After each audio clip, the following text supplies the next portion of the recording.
Hello, welcome to Milwaukee Authors. Today we have with us Eva Augustin Rumpf. She grew up in New Orleans in the 1940s and 1950s as part of a large extended family. She left the city after high school to attend college in the Midwest. She married and eventually settled in Wisconsin, where she and her husband raised 4 children. She's worked as a teacher, newspaper reporter, publications editor, speechwriter, public relations executive, university journalism instructor, and student media advisor. She is author of the satiric novel Prot You and co-author of the self-help book Till Divorce Do Us Part. Her articles have appeared in newspapers and magazines around the country. She currently lives in Milwaukee, where she continues to write, edit, and teach writing classes. The book we'll be talking about today is entitled Reclamation, Memories of a New Orleans Girlhood. My first question is simply, what led you to write this book? Thank you, Dean, for giving me the opportunity to be here. About 10 years ago, I started writing some individual essays based on memories of my experiences growing up in New Orleans in the 40s and 50s. Those were inspired by things that were going on. For example, one of the anniversaries of one of the World War II events, maybe it was the 50th anniversary of D-Day or the 60th anniversary of Pearl Harbor bombing.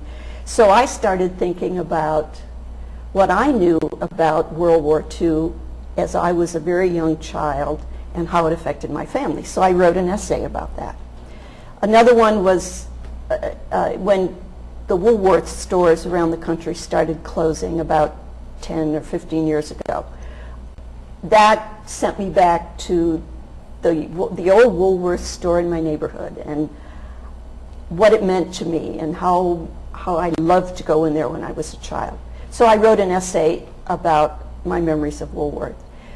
Then I did one on when recycling got to be a very popular thing. I remembered how my mother always saved and reused everything that she could. So I wrote these individual essays on a number of subjects, and I had them published in newspapers and magazines over a couple of years. And then I kind of forgot about it. Then, 4 years ago, August 29th, 2005, Hurricane Katrina roared in from the Gulf Coast and hit New Orleans and a number of sites along the Gulf Coast. As I'm sure you remember, within just a day or two, the levees broke. They couldn't hold back the water, the storm surge, and the city of New Orleans, 80% of the city was inundated, was underwater. And this was such a shock to me, thinking about what New Orleans meant to me growing up there and having returned to visit there many times. And the storm became a motivation for me to go back and recapture some more of those memories and put them together, and I ended up with a book. And I felt this real urge to get this memoir published because, in a way, the floods of Katrina became a metaphor for what happens to our memories and our lives and our loved ones, as time rolls on. So over the last 3 or 4 years, I've been working on getting these essays written and put together in book form, and I just published it this spring, 2009. And you traveled back to New Orleans 6 months after Katrina. Yes. How difficult was that to see the city? I was totally stunned to see what had happened to the city, largely due to the floods. There were just astounding sights that I never imagined possible. In the areas where the levees had been breached and huge mountains of water came roaring through, 10, 12, 15 feet of water, there were scenes like a whole house that had been lifted off of its foundation and set by the water in the middle of the street. And it was still there 6 months later. On the lakefront, boats washed up on the shore and just thrown in a big jumble like a child's toys in a toy box. And they were still there 6 months later. A lighthouse that had tipped over, and it was still lying there 6 months later.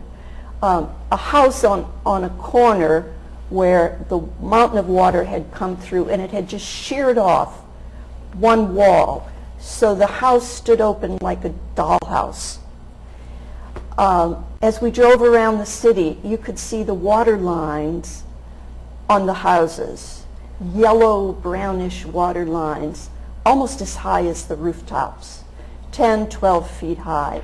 And then as the water gradually receded, there were subsequent lines, water lines below that. And it took 6 weeks for all of the water to be pumped out of the city and back into the lake. So some of those images were just so startling to me. I, of course, had read the newspaper reports, read the magazine stories, watched CNN and the other networks, but until I actually got there and saw it, I didn't realize the scope of the devastation or how deeply it affected the life of the city. You talk in the book about riding out a hurricane as a child. Yes.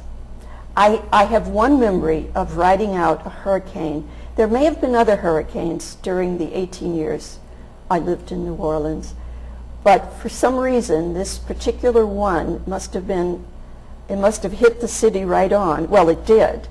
And I remember it vividly. I was maybe 6 or 7 years old, and we were going to ride it out in our old wood shingled house, which was kind of rickety and not very steady.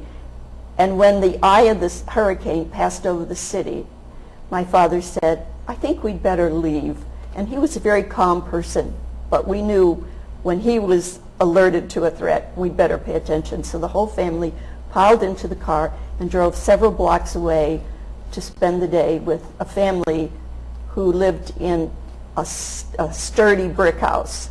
So yeah, that memory of that hurricane is very vivid.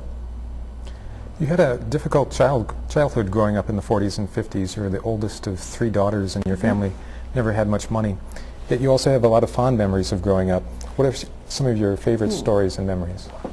Yes, I do have a lot of fond memories. And one of the strongest ones and earliest ones is living in what is called a camelback house. And I describe the house in the book. And the loving, nurturing care that my grandmother gave me. We lived in an extended family with my grandparents, 2 unmarried aunts, and my parents, and I was the only child at that time. So those are some very warm memories. My grandmother making grits for me for breakfast. You know, New Orleans and the South, they're famous for their grits for breakfast. Other memories, Mardi Gras, of course. Mardi Gras was a thrilling time. The highlight of the year for a child was Mardi Gras.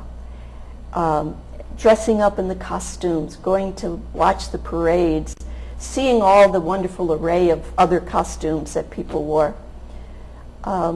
It was also a wonderful time of freedom and a chance to use my imagination. I played outside almost the entire year, except for maybe a few weeks in January or February when it got kind of chilly.